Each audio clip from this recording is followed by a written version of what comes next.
Assalamualaikum warahmatullahi wabarakatuh. Nana menghormati sanak sadonyo orang tiaka di mana saja berada. Kalau badan lah tercampak jauh serupa den kini sana, ketika bulan puasa ko awak di negeri orang, yo takona bona ketika awak bulan puasa di kampung. Terutama ketika ketek-ketek dulu.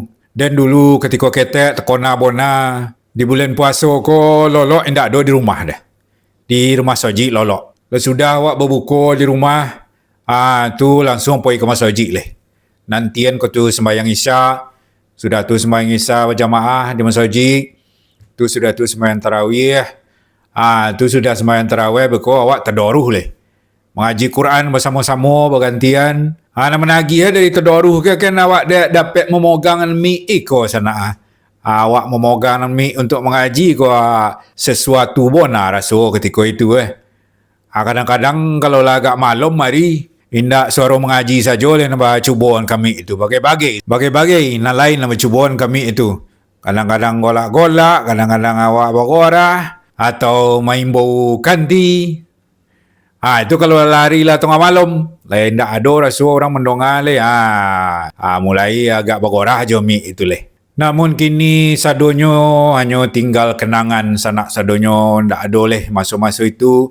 Dulu pernah dan ketika pulang kampung dek yo bona taragak bona lolok di masjid seromen masa dulu. Dan cuba lolok di masjid. Baru jago dan tengah malam indak ada orang cik tio.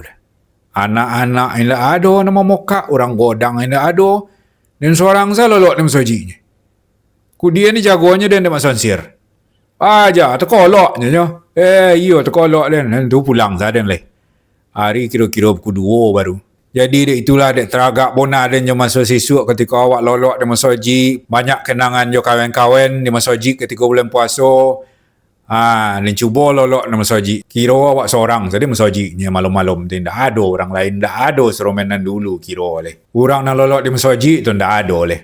Tak aku kini nang kini ke bona lai ada anak-anak remaja maupun orang godang nang lolok di masjid sudah terdoru lolok sebentar tu ko la tiba ko tu makan perak siang baru pulang. Lai ada semua itu kini tak? Kalau ada tolong kita tahu di komentar di bawah. Itu saja sana. Assalamualaikum warahmatullahi wabarakatuh.